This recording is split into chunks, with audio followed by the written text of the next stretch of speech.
समाज क्षेत्रवा जनपद वासियों को वैभव पंडित मंडल अध्यक्ष किसान मोर्चा भाजपा मिर्जापुर ने रंगों के महापर्व होली की ढेर सारी शुभकामनाएं दी हैं। मैं वैभव पंडित ढाई गांव मंडल अध्यक्ष भाजपा किसान मोर्चा मिर्जापुर।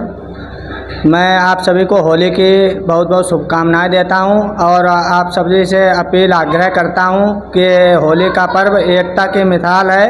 यहां आप सभी लोग भाईचारा बनाकर रहें। जय श्री राम, भारत माता की जय। अरे साल भरे से करो पाईदा, 100 दिन आई बरसाने ले चलियो।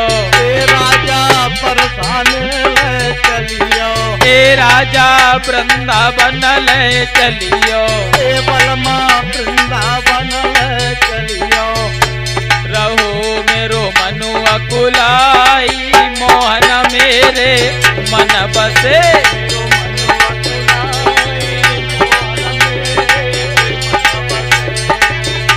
मेरो मनु अकुलाई,